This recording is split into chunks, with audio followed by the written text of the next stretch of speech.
It was a gray Tuesday morning in March of 2016 when 42-year-old Daniel Whitmore began what should have been another uneventful day on his postal route.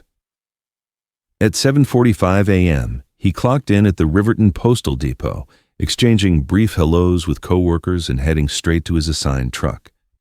His route was one he'd driven for years, a winding circuit that left town, followed the quiet back roads along the Riverton Canal, and curved back through the outer neighborhoods before ending downtown.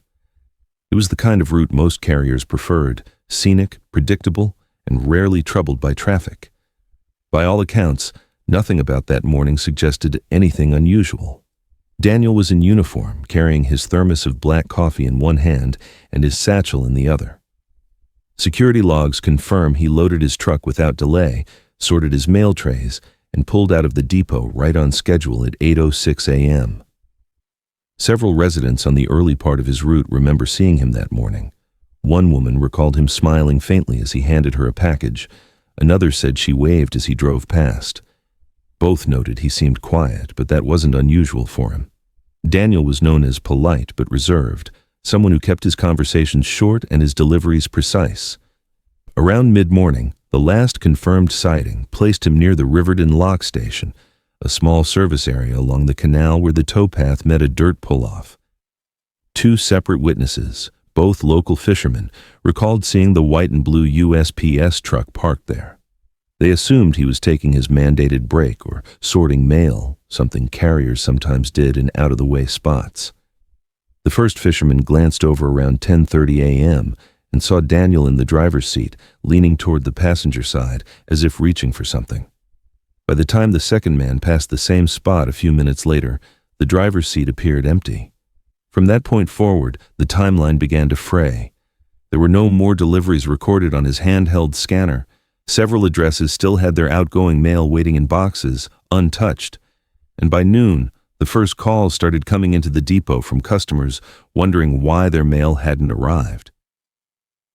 At 12:42 p.m., a fellow carrier radioed in that Daniel's truck was sitting in the gravel pull-off just south of Lock Station Road, facing away from the canal. When the supervisor arrived at the scene, the sight was unsettling. The truck was shut off, the driver's side door unlocked. Inside, the stacked trays of undelivered letters were still in order, his postal satchel resting on the seat. His thermos sat in the cup holder, still half full. What was missing were his keys, both to the truck and to the collection boxes along his route, and Daniel himself. There was no sign of a struggle, no scattered mail, no footprints in the gravel suggesting someone had run or been dragged.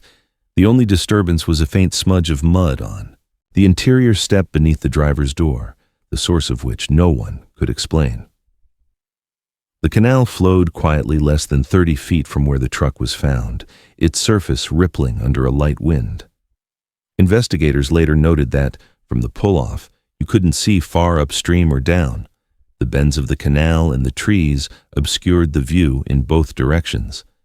That detail would come up again and again, the idea that someone could approach from either side without being noticed. By early afternoon, the sheriff's department had been called, and deputies were combing the immediate area.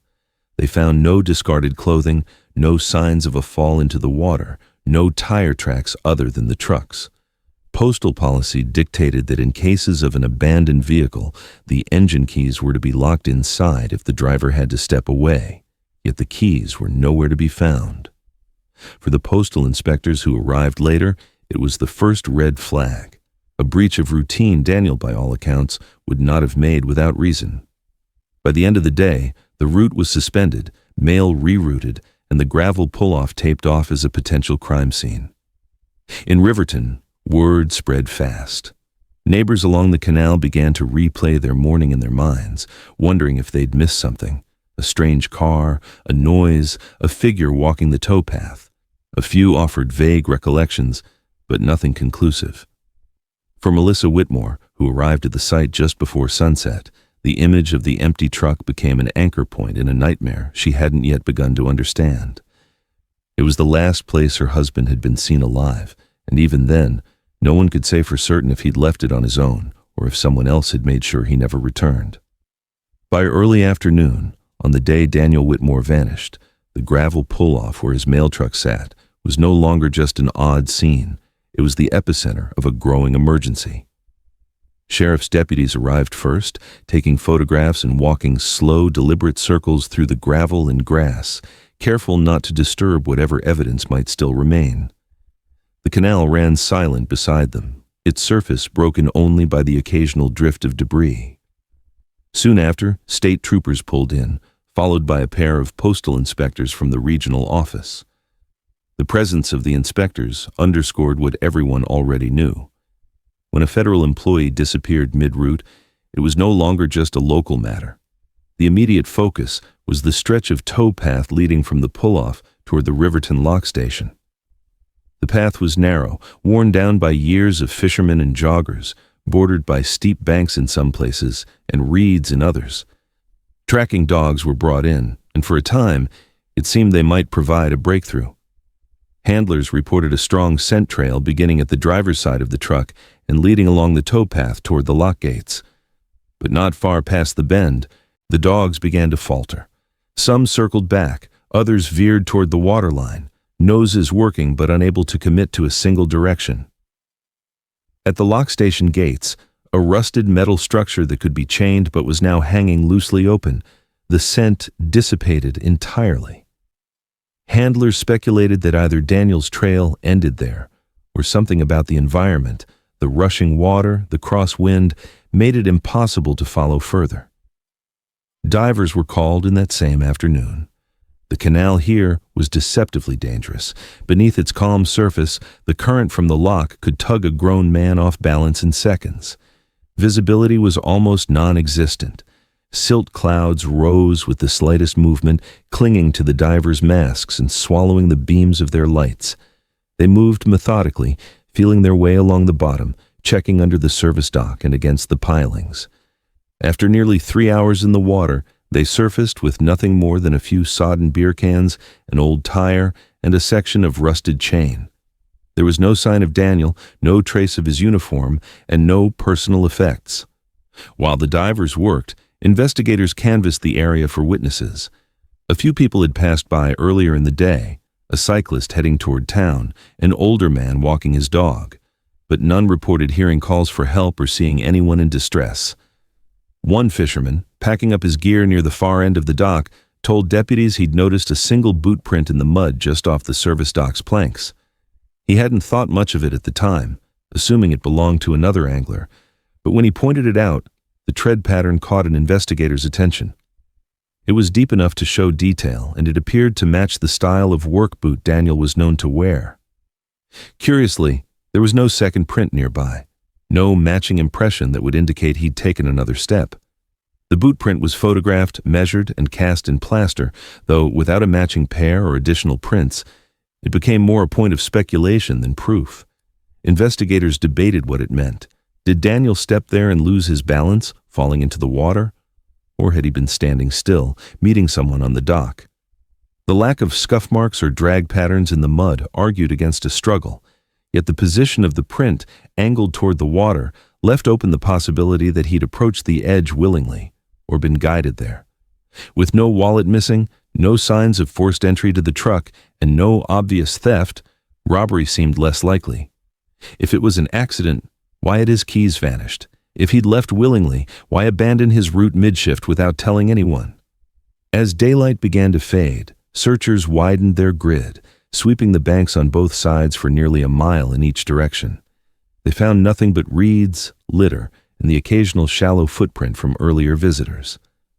By nightfall, floodlights lit the pull-off in the dock, casting long shadows over the water. The mood had shifted from confident urgency to a quiet, measured uncertainty. In the absence of answers, possibilities began to multiply. Had Daniel slipped and been carried away before anyone noticed? Had he walked down the towpath with someone and never returned? Or had something else happened entirely, something just out of sight, in a place the day's search hadn't yet touched? It was in those final hours, as the last of the divers packed their gear and the deputies made their final notes, that the lock station itself began to draw more attention. Its gates, its concealed angles, the stillness of the water just beyond.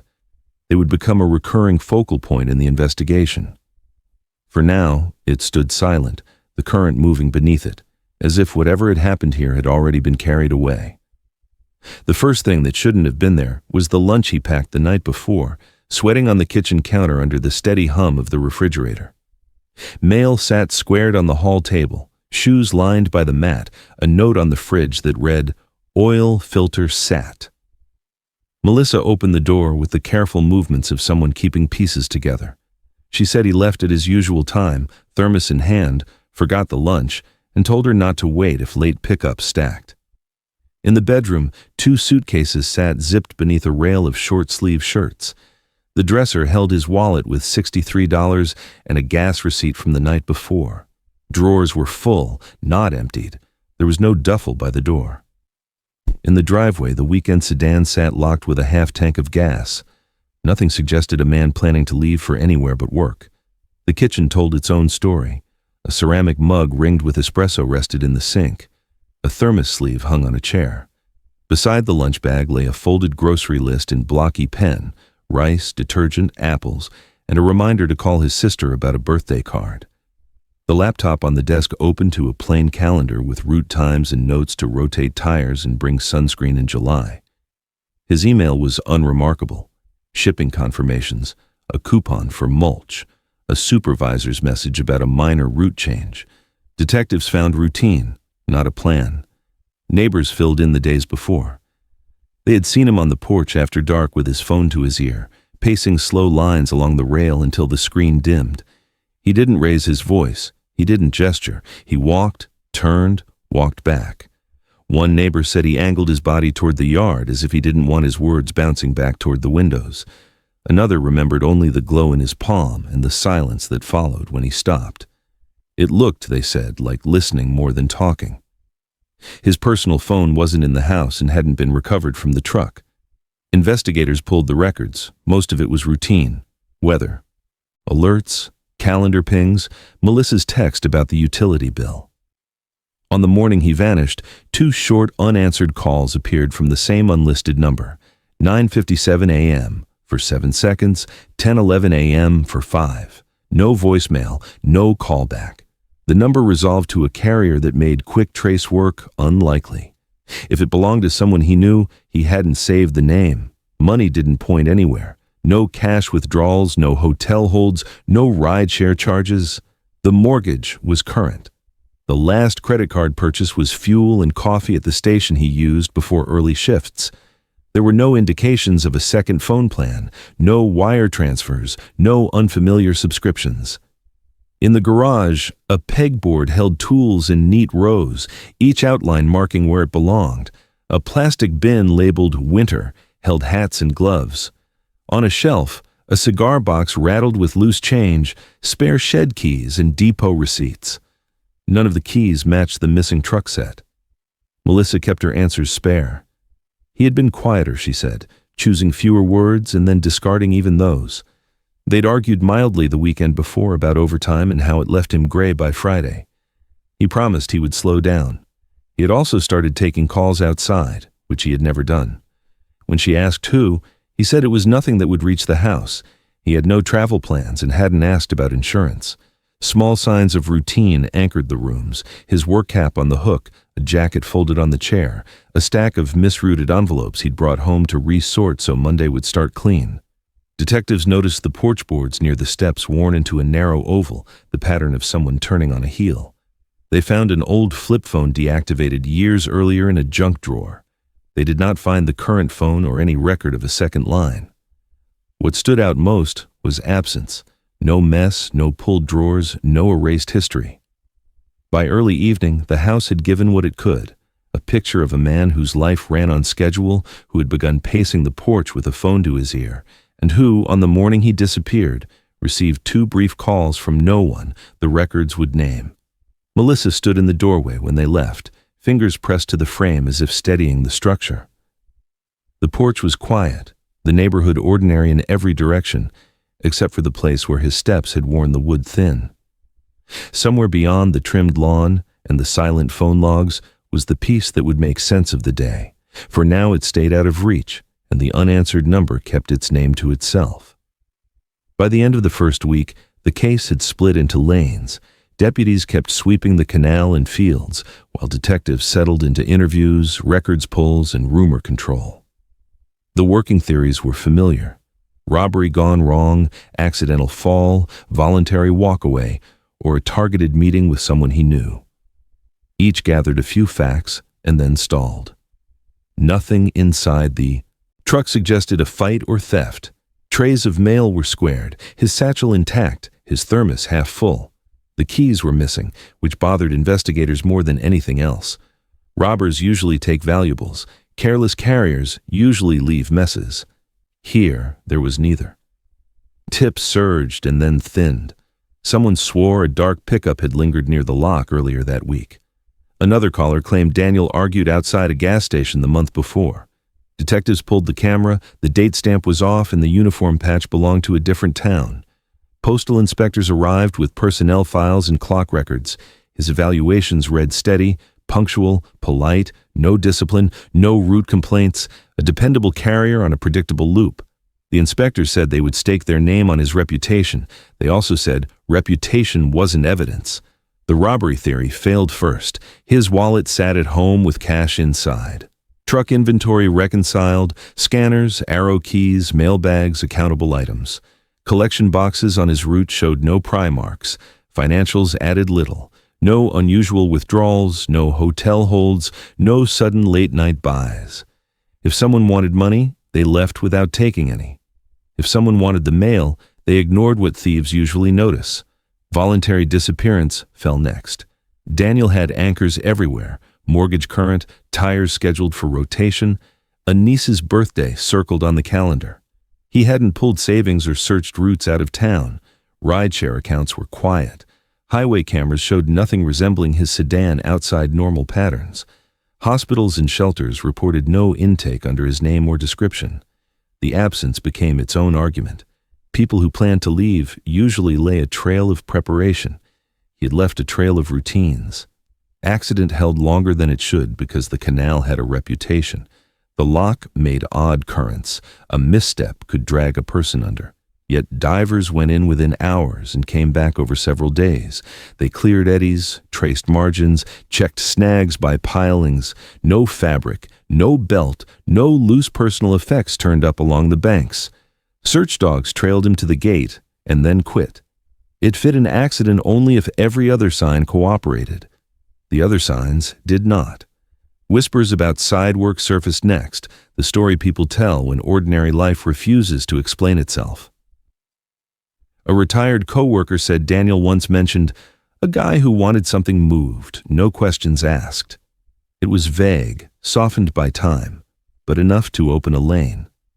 Detectives and postal inspectors cross-checked missing parcel claims against known fencing operations, electronics, prescription pads, boutique items, small high-value goods. Audits produced patterns that looked like noise. A tablet lost in one town reappeared signed for in another with no link to his route. 2 pharmaceutical shipments vanished the week he was off.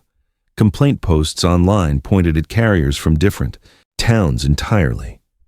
If he had agreed to move something, there was no paper, no parcel, and no drop that tethered rumor to the day he disappeared. Rumors kept their own clock.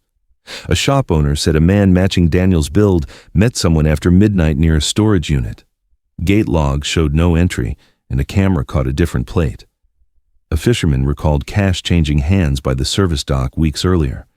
When pressed, he admitted the figures were silhouettes at a distance. The story of a second phone flickered a day and died when the number traced back to a family landline canceled years earlier. Each claim drew resources, and each ended in air. They considered a grievance, something personal. Deputies canvassed towpath regulars and the lock crew. No one remembered raised voices or a pattern of tension. A groundskeeper noted the gate chain often lay unfastened, a maintenance request pending. That detail bothered detectives more than they said aloud. A vehicle could nose close, wait, and leave without parking beside the mail truck long enough to attract notice. The layout let someone watch from the bends and approach in the narrow space between trees and water. Phone records offered the only sharp edge. His personal phone remained missing, and 2 brief unanswered calls from an unlisted number hit his line the morning he vanished. Subpoenas brought back little. The origin looked like a prepaid with sparse registration, the kind that surrendered no owner and left a thin strip of metadata. Without the handset, there were no texts to recover, no location history to map. The device's last routine pings aligned with coverage along the canal. After that, a blank. Through it, Melissa held the center. She described a man quieter than usual, but still making plans. No insurance questions, no talk of leaving, no secret accounts. Supervisors vouched. The union steward vouched. Residents on his route said he was steady, quick, and moved on. If he had told anyone about extra work, the person wasn't ready to say it, and the silence felt more like absence than a secret well kept. By the third week, the case board looked full and said almost nothing. If this was robbery, the motive left no fingerprints. If this was accident, the water had kept more than it should. If this was voluntary, his life gave no runway. The rumor of side work sat in a corner box, unproven and unhelpful. What the board did show, in red string and printed stills, were gaps. The missing keys, the missing phone, the broken trail at the gate. Theories had shape, but the facts refused to settle, and the space between them began to feel like the place where the answer was already waiting. By late summer, the search maps were soft at the folds. Canal patrols shifted from daily sweeps to weekend checks. The command trailer went back to the county lot. The plywood board that once held grids and sign-in sheets leaned in evidence, a corner warped by rain. Deputies rotated to new calls. The lead detective split time with other cases and delegated follow-ups that rarely changed the board. What began as urgent settled into the careful rhythm of a case without movement. Public attention followed the same curve. The town paper ran a column each week, then monthly, then only on anniversaries. On the neighborhood page, the thread that once moved fast enough to need moderation shrank into polite check-ins and recycled rumors. Flyers curled under sun and sprinklers, replaced by fewer copies, then not replaced at all. Inside the bungalow, Melissa learned the measured habits of waiting. She left the porch light on and the hallway lamp off. She set a place for him twice and then stopped, because washing the plate afterward felt like erasing proof. Every Friday she called the detective's line and left short messages. On Sundays, she walked the towpath before the fishermen, stopping where the gravel met the reeds to say what she could not say to a door that stayed closed. When the Postal Service finally cleared what could be released, clerks opened the undelivered trays from his truck. A supervisor and a union rep watched, logging accountable pieces and what went out. Residents began receiving mail that had once been stacked beside his seat, now weeks late. Some envelopes stamped with a small red word no one expects on routine correspondence. Return to sender pieces bore deceased, practical and jarring. She kept dates like promises. At 1 month, she stood by the canal with 3 neighbors and a paper cup candle that wouldn't hold a flame. At 3, there were fewer people, then more again when the weather turned. At 6 months, she read the route times he kept taped above the desk, as if reciting them could pull him back onto the loop. The ritual was simple. Arrive at dusk, name the hours, ask for a call, and wait until the water turned dark enough to reflect the trees. Detectives still chased anything that looked like movement. Subscriber data on numbers that pinged near the lock came back as spreadsheets that meant little without a handset. Pawn databases held nothing of his watch or tools. A tip about a storage unit collapsed when the gate logs didn't match the story. The notes thickened with rejections, negative, no record, inconsistent, unable to verify. The house became a study in maintenance. Melissa trimmed hedges he used to cut, changed the porch bulb, paid the insurance premium with its checkbox for missing spouses. Human Resources explained benefits that only partially applied until there was a declaration. She said she would not sign a word she didn't believe. They said they would keep the file open and call again. Then, a small error moved the case a half-step sideways. A letter meant for a resident on Lake Street ended up 1 block over with a man who shared the surname with an extra letter. He slit the envelope before realizing the mistake and found a single glossy photograph with no note. It showed the canal lock at dusk, the sky flat, the water dark. The angle matched the towpath just north of the gate, near the spot where the dogs had lost the trail. In the distance, the lock rail ran like a thin line. Closer, the reeds cut a black seam along the bank. He resealed the envelope and carried it to the sheriff's office. The postmark was local. The paper was drugstore stock anyone could buy, marked by faint roller lines from a kiosk printer. Latent prints, if any, were muddied by handling. The back was blank. Investigators logged it, scanned it, and matched the perspective to a narrow gap through the trees where someone could watch without being seen. When Melissa viewed the scan, she said it looked cold. She kept the copy and slid it into the shoebox on the hall table with misdelivered envelopes and the receipts he left on the desk. The photograph read like a message without words. It could be a reminder that the water held more than it gave, or proof that someone had been standing there long after the tape came down. For months, nothing else arrived. Winter pulled the town inward. Patrols stayed light. The lock crew finished maintenance and filed their reports. The case number drifted down the daily briefing sheet. Melissa kept walking to the same place on the path and standing there long enough to feel foolish and then stubborn. Patience, she told herself, was not surrender. Hope didn't leave. It thinned into something she could carry.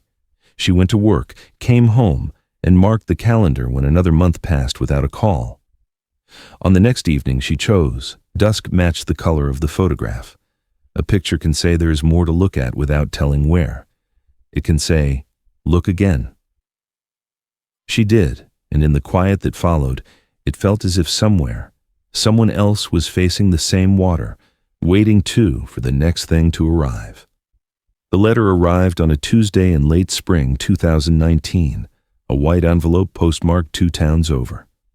The front had no return address, only the sheriff's office name in blocky, uneven handwriting that looked forced.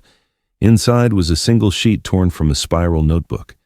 It said, Daniel was taken because he saw something he shouldn't have, and told them to check the blue barrels near mile marker 14 before they're gone.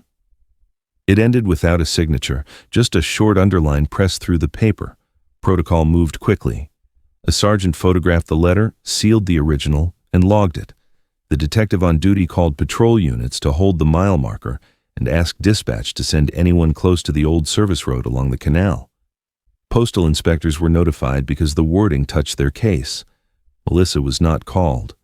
Mile marker 14 sat where the towpath narrowed between the canal and a bramblebank. A rutted service road ran on the land side, accessible from a county lane that dead-ended at a maintenance gate. 2 deputies reached it within 20 minutes and found the gate, unchained and hanging. The second was the ground. Fresh tire tracks cut into soft soil beyond the gate, arcing toward the water before looping back to the lane. They documented measurements. The distance between ruts suggested a full-size truck. The tread showed a broken chevron pattern common on off-road tires. One track had a small cut in the shoulder, repeating every rotation. If they found the tires, they would know them. 10 yards past the gate, scuffed grass and pressed weeds formed a rough arc like something heavy had been turned. In a cleared patch lay 2 circular depressions, each about 2 feet across, ringed by bent stems as if a rim had sat there. Both circles faced the canal. Near the waterline, a pair of parallel grooves descended the bank at a shallow angle and ended where the mud turned to slurry. Between them were thin scrape marks, as if metal had bumped rock. Deputies photographed everything and radioed to hold traffic on the county lane. A narrow impression trailed alongside the grooves for 6 feet and then vanished. Detectives and an environmental crimes officer arrived with test kits. Swabs from the depressions reacted weakly to hydrocarbons, but not to screens for acids or caustics. No residue pools, no sheen on the water. They collected soil samples for the lab. A triangle of stripped bark on a sapling matched the height of a tailgate. On the guardrail, 4 shallow streaks suggested a barrel rim had made contact as it slid. They checked for cameras. The nearest traffic camera sat a mile away and faced the wrong direction. The maintenance yard had none. A farmhouse at the top of the lane had an old doorbell camera, but the tip implied pre-dawn hours. The device had gone to sleep. License plate readers did not cover the lane.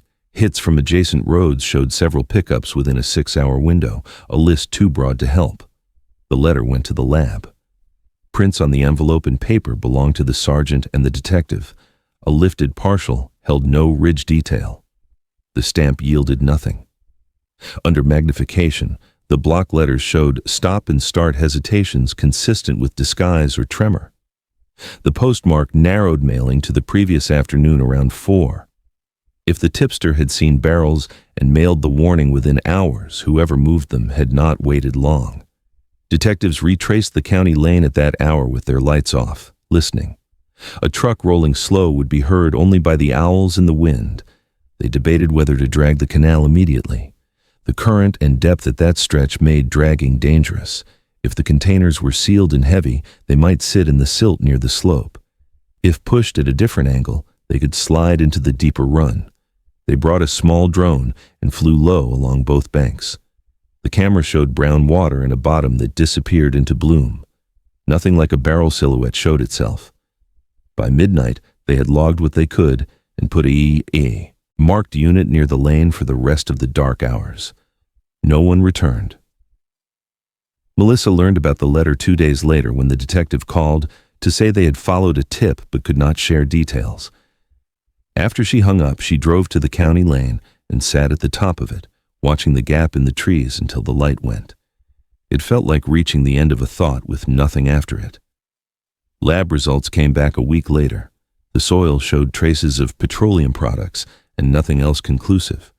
The handwriting could not be linked to any prior letters or complaints. The prepaid used to mail the envelope had been bought with cash. The case notes added pages and lost momentum. What held was the shape of what almost happened. A nameless warning, a gate left hanging, 2 circles in the grass, grooves that ran into water, and tracks that did not return the way they came. The barrels, if they had ever been there, were gone. The canal kept whatever it was given. It would be years before it gave anything back. By early summer of 2023, the Canal Authority finally started the cleanup long planned after floods and delays. Crews set turbidity curtains, closed the lock gates, and stepped the water down in stages. The bed appeared in patches, then in ribs of gray silt. The section by the lock station, the same bend searched years earlier, turned to mud and reed stubble. Work was routine at first. Carts, tires, a gas can. Late on a Thursday morning, an excavator bucket scraped across something broad and rigid and stopped. What lay beneath looked like roofing at first. As the operator shaved mud away, color pushed through, white under brown, a thin bar of blue. The supervisor called a halt and radioed the sheriff's office. Deputies arrived as the outline sharpened with every small movement of water. A raised ridge matched the curve everyone knew from photos in the case file. The piece in the mud belonged to a mail truck. A crane was staged, straps slid under the exposed edge, tension taken a little at a time. The vehicle lay on its passenger side with the nose angled downstream, settled in a shallow scarp. When the weight finally broke suction, silt boiled up and slid from the panels. The shape cleared on the bank, white and blue, postal markings faint but present, model consistent with the truck logged missing in 2016. The rear door was latched. The driver's door looked intact. The windshield was shattered inward in a dense web. Deputies widened the perimeter. A postal inspector checked the stamped plate inside the frame. The numbers aligned with the original report. The truck was Daniel's. The call to his wife went out through the detective assigned to liaisons. Melissa drove to the staging lane and stayed behind the tape, hands on the wheel, eyes on the open bay they had made on the bank. Water drained from seams and pooled beneath. Panels were soft in spots, but the body held. When the back was opened, the smell pushed everyone. A step away, stagnant water and oil. Canvas mailbags lay fused into slumped shapes, tags stuck to straps.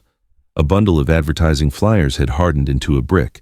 A tray of letters still held rubber bands turned dark and brittle. On the floor, under reed and silt, sat a watch, crystal spidered, strap torn. It was the kind Daniel wore to work. An evidence tech slid it into a bag. They worked slow, photos, measurements, position notes. Each bag came out wet onto plastic and was labeled by location. In the driver's compartment, The footwell was full of silt to the pedals. The seatbelt was present and torn. The ignition cylinder was empty. No key. The gear selector sat in drive. The speedometer needle rested at 0. The steering wheel foam had split. The windshield, spidered inward, could mean a hard blow or long compression from weight and silt. They logged it without conclusion. Near the partition, a pale curve lay half set in muck. At first, it looked like stained plastic. When the top layer was brushed back, the surface showed lines no pipe would have. The medical examiner's office was called to the site. The find was boxed under protocol and marked from the cargo area. It was consistent with a human arm bone without a hand. Questions stacked quickly. How did the truck reach the water and settle with the rear door secured? Why were both side doors closed? Who or what put a windshield inward instead of outward? Did current place it after a drop from the towpath, or was it nudged down the bank at a shallow angle? Tire marks or drag scars that might once have existed were gone. Scratches along the passenger side suggested slow contact with stone while the vehicle moved. The truck went by a flatbed to a covered bay at the county lot, while water still streamed from the frame. The Canal Authority paused work along the run and posted a notice at the lock. That night, the sheriff's office confirmed recovery of a vehicle linked to an open missing person case and asked for patience. Melissa went home because there was nothing else she could do at a fence line. Under lights in the bay, the pace changed. Tarps, drying racks, labeled trays. Every scrap would be air-dried and cataloged before opening or flattening. The watch would be examined for a last working moment. Mailbags would be dried in place so their order stayed usable. Silt from the footwell would be screened for small items, including keys and glass. If water had erased, the interior might still hold sequence. What came before what? What failed first? Somewhere in the grit there would be more than a shadow in mud. Whether it would be enough to say how Daniel entered the water or who helped him in would belong to the next round of work. Technicians logged microfibers snagged in a hinge, a shard of safety glass under the mat, and a torn scrap of blue vinyl from an unknown source. Those pieces would wait beside the watch until the lab could speak. At the county lab and the medical examiner's suite, the discovery of the truck turned into a sequence of small proofs. Fragments screened from silt were cleaned, labeled, and set to dry beneath warm air until bone showed through the mud. A premolar with a porcelain crown matched the chart in Daniel Whitmore's dental file. 2 distinctive fillings aligned with radiographs. Identification was ruled positive. What returned to Melissa was not a body but certainty, and certainty was its own kind of blow. There was far less of him than families imagine when they picture recovery. Long months of immersion, current, and scavenging had taken their share. Cranial elements were absent. Vertebrae came in non-sequential pieces, several ribs in arcs that did not connect. The medical examiner cautioned that water can break what violence starts, but a pattern began to hold. Multiple fractures displayed the clean edges and micro-changes associated with perimortem force. One rib bore a transverse break with hemorrhagic staining on the attached soft tissue that remained, unlikely after death in moving water. A clavicle fragment showed a greenstick pattern consistent with an impact against a resisting surface. A segment of radius carried a spiral fracture more suggestive of twisting than collapse. No single injury told a story, but together they pressed toward a conclusion. Blunt force, trauma before submersion. Investigators tried to fit that finding to the truck. If the vehicle slid slowly, hydrostatic pressure and silt could have forced the windshield inward over time. If it drove or was driven off the bank, a sudden stop and shifting mass might have done the same. The torn driver's belt suggested force rather than wear. Microfibers lifted from the belt, the door seal, and the partition went to the lab with everything else. Toxicology could offer little. Diatom testing, so helpful when lungs are present, had almost nothing to work with. The canal had washed out most of what might have answered why. Inside, technicians moved through the cab slowly, drying, photographing, and opening nothing before it was logged. Beneath a canvas mail pouch wedged behind the driver's seat, they found 2 devices, the USPS-issued phone and Daniel's personal handset. Both were cracked and silted, but intact enough to matter. The work phone would not hold power beyond a flicker. Logs later showed ordinary route checks and no outgoing calls. The personal phone, after rinses and a cautious power-on through a lab supply, offered fragments. The SIM tray was empty. Without it, subscriber data and some location hooks were gone, but the board still carried history in its scars. From a corrupted partition, technicians recovered timestamps, partial notifications, and pieces of text. One draft stood out, frozen in the native messaging app with no record of send. "I think they're following me now." It carried a time that fit the known window, just after 10:40, when witnesses last placed him near the lock. The line added weight to old questions. If he typed that, why hadn't he called? Why were both phones inside a mail pouch he usually kept for overflow letters? Melissa said he wore the work device at his belt and the personal one in his shirt pocket. Co-workers said the same. If he put both away, it was to free his hands, to quiet them, or because someone told him to put them out of reach. The missing ignition key kept pace with that possibility. The selector had been found in drive. The rear door latched, the interior relatively orderly. It looked less like a crash after panic and more like a sequence finished by someone who wanted time. Tower records from the corridor tightened but did not close the gap. The personal phone last registered on a sector serving the towpath bend and lock gates. Minutes later, the trail ended. The work phone's activity remained routine. License plate readers near the highway showed nothing helpful that morning. The cameras that would have mattered were the ones closest to him. The lock station's aging system trained on gates, railings, and spur roads. The lab summary landed in measured language. Identity confirmed via dental comparison. Skull not recovered. Multiple fractures consistent with blunt force trauma prior to immersion. Insufficient tissue for definitive drowning markers. USPS issued phone recovered with routine logs. Personal phone recovered without SIM, containing an unsent draft that read, "I think they're following me now." Melissa read the single sentence in a quiet room and asked only whether he had finished typing it. The technician could not say. What remained was sequence, not motive. A carrier on a familiar route paused by a canal. Phones were put away. Something struck him, or he was driven hard into something that would. A truck entered the water and lay there 7 years. The canal and the lab returned pieces, but not the hand that set them in motion. The draft changed the shape of the last hour from accident to anticipation, from slip to pursuit. With that, detectives moved to the one place that might still show a shadow crossing his path. The lock station monitors, the morning frames they thought they already knew. They pulled the archive not because they expected much, but because the last line on Daniel's phone made the absence of a shadow feel dishonest. The lock station system was old, 2 fixed lenses on the gates and a third angled toward the service road, recording to a drive that dropped frames on hot days and cold nights. A technician cloned the disc, built a clean copy, and scrubbed through the morning minute by minute.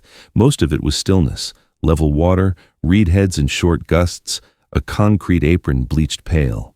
At 10:42 a.m., the white and blue rectangle of a postal truck eased into the service road camera and stopped. Brake lights flickered, died, then brightened again as if a foot tested the pedal.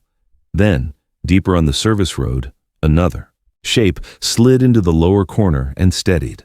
A dark pickup riding high on its suspension.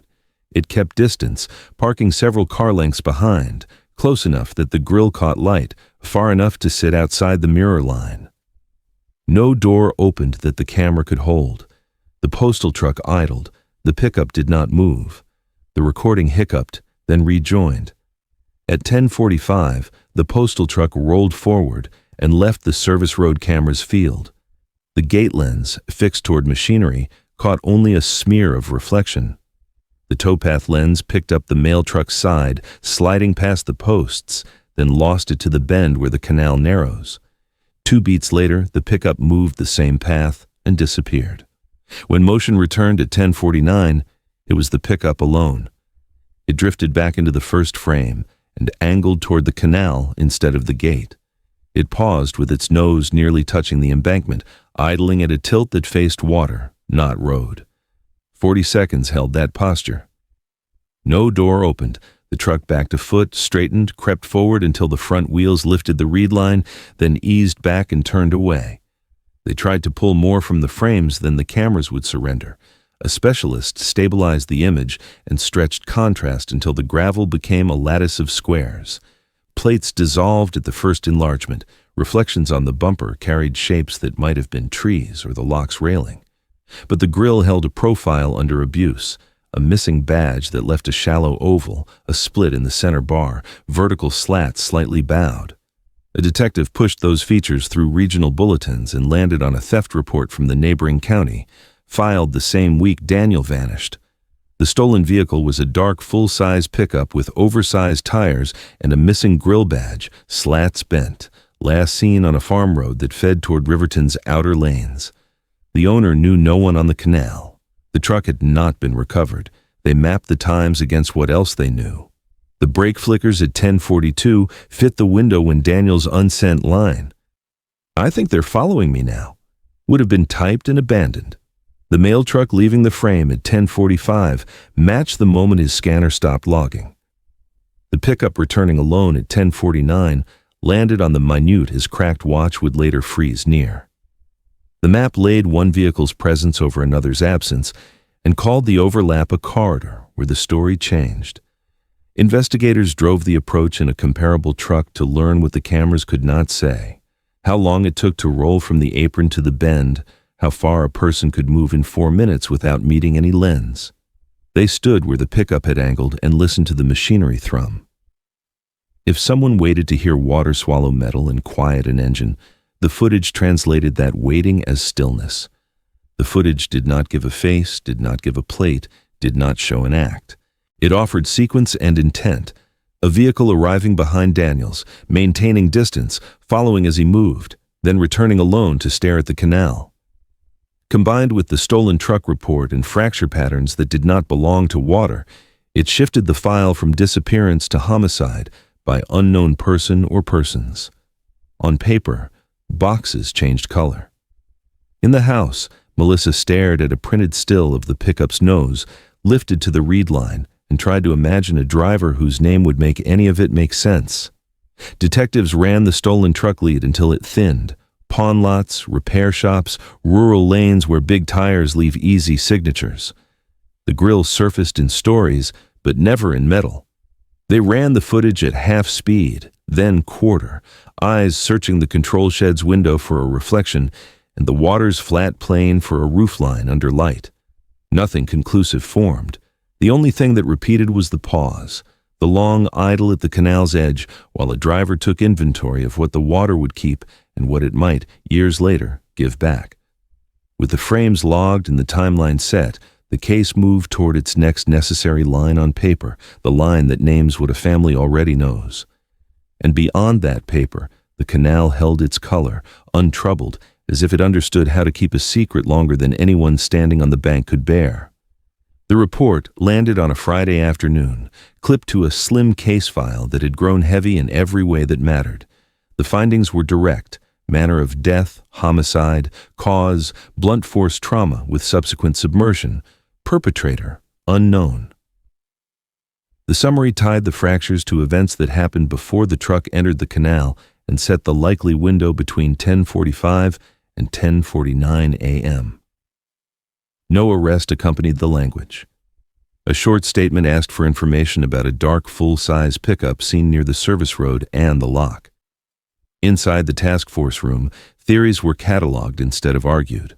One lane considered a smuggling route using quiet water and rural pull-offs, the sort of operation that needs nobody watching from a government vehicle.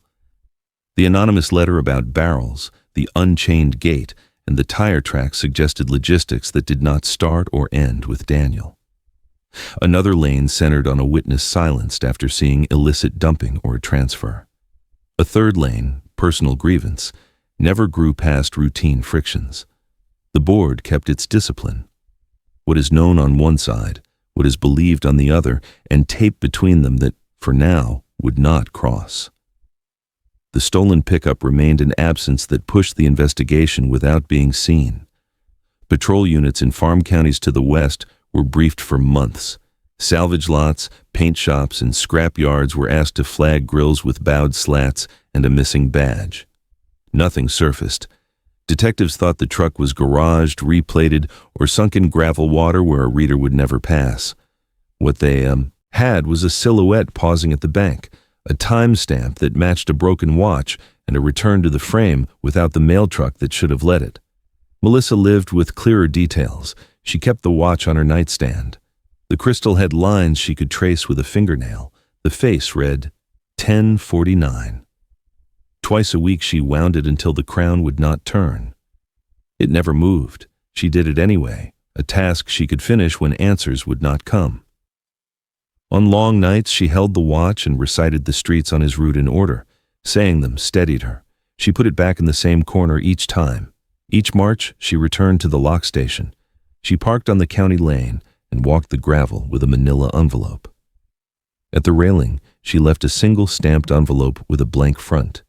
Inside was a photograph of the water where the truck was found, taken by her from the same angle. She slid it under the rail and walked back without looking behind her. She never wrote a note. The act felt like speaking to the only witness that had stayed. Around her, the town practiced maintenance and memory. The Canal Authority replaced the cameras and posted a sign warning of sudden death.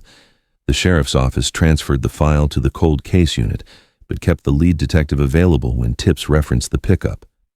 The lock crew cataloged keys and adopted a strict gate log. A small brass plate with Daniel's name appeared in the depot lobby, modest and plain. Carriers rubbed the edge of it on their way to the route map. Evidence lived in trays and tubes, microfibers from the driver's belt, glass flecks from the footwell, a torn scrap of blue vinyl, and residue screens from the lane waited for comparison runs that might one day align. The phones were sealed for future tools that could read more from boards than today allowed. When reporters called on anniversaries, Melissa agreed to a single sentence and declined the rest. She would not speculate. If there was a person behind the wheel of that pickup, she said, they knew what they had done. Then she turned the crown until it stopped. Whoever wrote the anonymous letter never wrote again. Deputies revisited self-serve kiosks along the highway and pulled footage for days around the postmark. Nothing put a face near the act of mailing. Detectives debated whether the tip had tried to help or to hurry a cleanup before barrels could be found. The county attorney said either argument would be stronger with another piece of physical evidence. The Canal offered none. What it had given up had already come onto the bank in tarps and trays, 7 years late and still incomplete. Among investigators, language thinned to what could be proved. The conservative model held that Daniel encountered a person or persons near the service road who pushed him off routine. Trauma occurred before submersion. The mail truck entered the canal under power or guidance. The driver of the pickup paused afterward by the USPS bank, then left. Nothing public contradicted those steps. The rest stayed as questions that might never carry names. The case remains open. In March, when the wind carries the smell of thawed silt, Melissa returns to the railing with her envelope.